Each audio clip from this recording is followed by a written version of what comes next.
Bonjour à toutes. Alors aujourd'hui, je voulais répondre à une question qui m'a été posée sur mon groupe Facebook. Une question de Patricia qui voudrait se lancer sur Internet, qui a une idée assez précise de ce qu'elle veut faire. Elle voudrait vendre en fait des vêtements pour poupées Corolle, voilà, entre autres. Mais c'est bien déjà d'avoir une niche et de chercher, d'avoir une idée assez précise de ce qu'on veut faire au départ.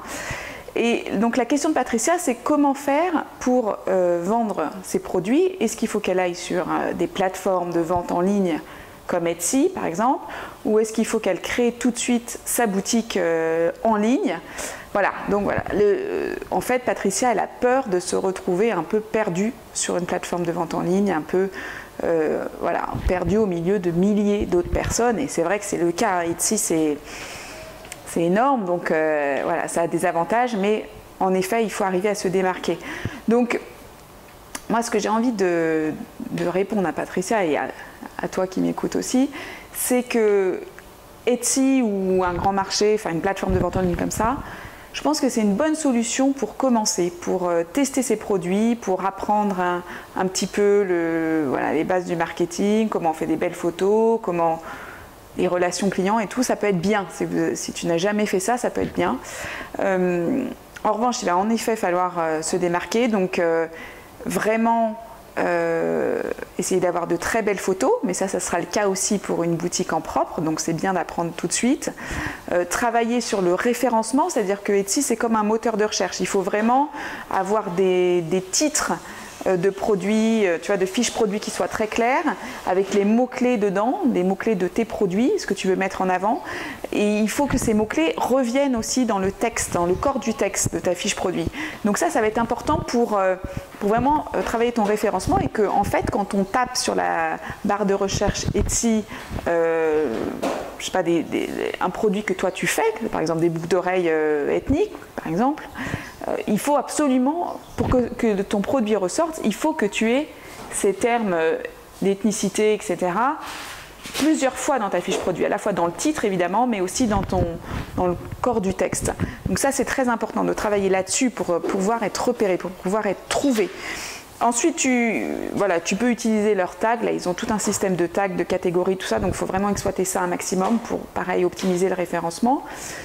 Et enfin, moi, ce que je te conseille, c'est de bien travailler ta page à propos. Parce que ça sera pareil pour ta future boutique en ligne, si tu en ouvres une. C'est qu'il faut que tu aies, voilà, que tu travailles ta biographie, comme sur Instagram, en racontant une histoire. Qu'est-ce qui t'a amené aujourd'hui à vendre tes produits, qu'est-ce que tu veux faire, qu'est-ce que tu veux raconter, quelles sont tes valeurs. Bon voilà, tu n'es pas obligé d'écrire une tartine non plus, mais essayer de quand même faire partager un peu ton univers à ceux qui te regardent. Ensuite, ce que je voudrais ajouter, c'est que en parallèle, ou alors à la suite, suivant où tu en es, ce qui est bien, c'est de quand même assez vite commencer à créer ta boutique en ligne. Pourquoi tu ne peux pas rester sur Etsy des années? Tu peux rester sur Etsy des années, mais tu risques d'avoir du mal. Si tu veux, l'avantage d'une boutique en propre, c'est que ça va être ton univers à toi, ça va être ton monde, ça va être ton domaine. Et déjà, d'un point de vue concret, ça va être ton nom de domaine. Tu vois, par exemple, moi, si je lance Chute Charlotte sur Etsy, je vais être chutecharlotte.etsy.com, quelque chose comme ça. C'est pas très pro, c'est pas très bien, bon voilà. Donc il faut avoir un nom de domaine particulier. En plus, ça va te permettre de récolter les adresses email de tes clients, de tes prospects. Et ça, c'est hyper important parce que il faut que tu construises très vite ton audience et ta base d'acheteurs, tu vois, d'acheteurs potentiels. Donc pour ça, et sur Etsy, c'est compliqué. Il faut que tu puisses envoyer des newsletters, il faut que tu récoltes des adresses mail. Donc c'est pour ça qu'il faut vite penser à une stratégie un peu plus loin, un peu plus poussée pour pouvoir perdurer sur Internet et pouvoir vraiment construire une communauté de gens qui te suivent, qui te trouvent facilement et voilà, qui peuvent recommander tes produits, qui peuvent... donc tout ça, c'est important. Donc vraiment, si tu as ta boutique, ça va te permettre tu vois, déjà d'avoir ton univers, tu vas complètement le personnaliser. Tu peux aussi avoir des pages de blog. Donc, pour ton référencement, pareil, sur Google, c'est très important. Et enfin, tu vas pouvoir...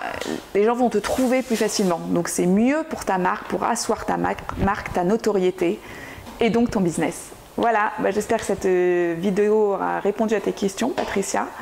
Et à vous tous. Donc, n'hésite pas surtout à me laisser un commentaire pour me dire ce que tu en penses, si toi tu es sur Etsy, si toi tu as envie d'y aller, et surtout envoie-moi tes questions pour que je puisse répondre dans une prochaine session. Voilà, soit par message, soit sur contact@foncemapoule.com. Je te dis à très bientôt.